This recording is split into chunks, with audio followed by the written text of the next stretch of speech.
आज की कहानी है हिंदी सिनेमा के सदाबहार अभिनेता जितेंद्र की।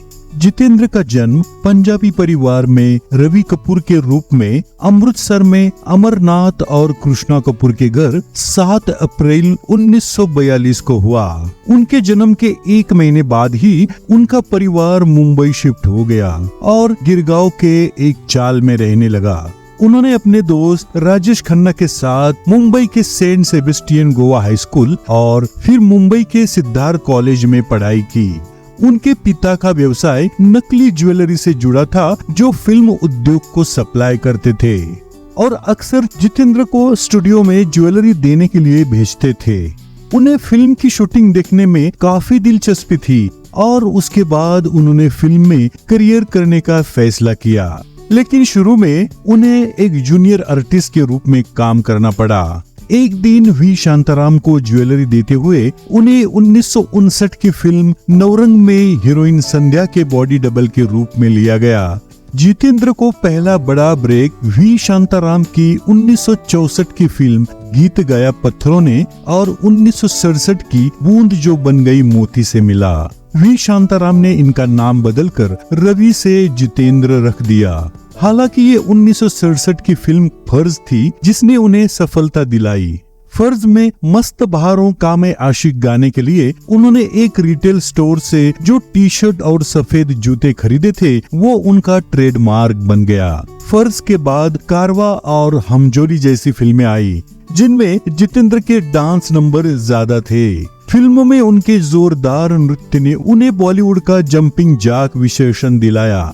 उन्होंने मुख्य भूमिका के रूप में लगभग 200 से अधिक फिल्मों में अभिनय किया है। टी रामाराव, के बापैया और दसारी नारायण राव की तेलुगु फिल्मों के रीमेक के लिए जितेंद्र को अक्सर जयाप्रदा या श्रीदेवी के साथ जोड़ा जाता था। इनमें संजोग, औलाद, मजाल, जस्टिस चौधरी, मवाली, हिम्मत वाला और तोहफा शामिल है।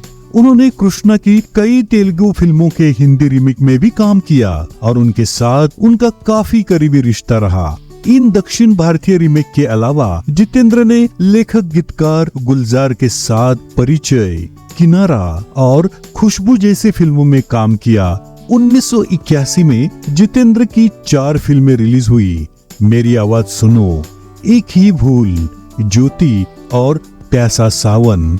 ये चारों फिल्में ब्लॉकबस्टर साबित हुई, इसलिए उन्होंने अपने घरेलू बैनर तिरुपति फिल्म्स के तहत फिल्म दीदार यार का निर्माण और उसमें अभिनय करने का फैसला किया। फिल्म में रेखा, ऋषि कपूर और टीना मुनीम भी मुख्य भूमिका में थे।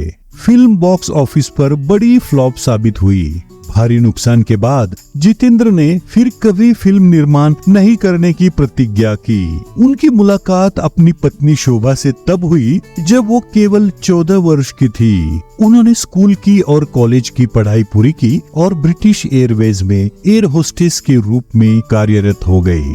जब जितेंद्र 1960 से 66 के बीच खुद को एक अभिनेता के रूप में स्थापित करने के लिए संघर्ष कर रहे थे, तब शोभा के साथ वो रिश्ते में थे।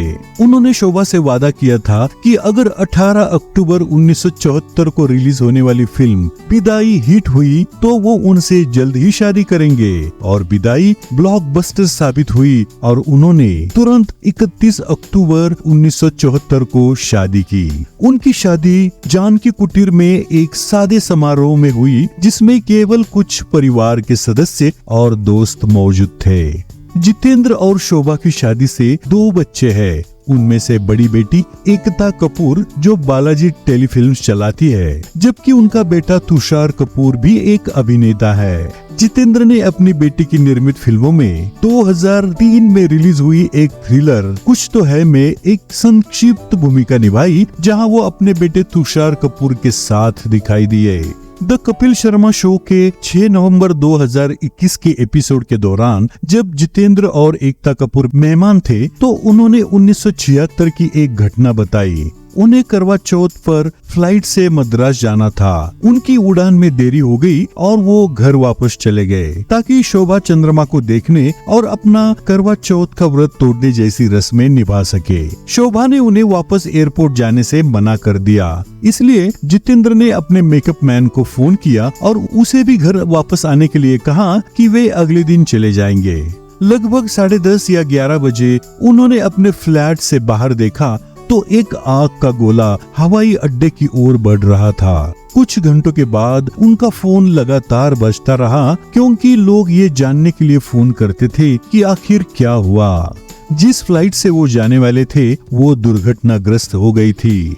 शोभा की जीत कि उन्हें नहीं जाना चाहिए वो उनके लिए वरदान साबित हुई। मिमिक्री टीवी जितेंद्र साहब की अच्छी सेहत की मनोकामना करते हुए उनकी फिल्मी सफर को सलाम करता है।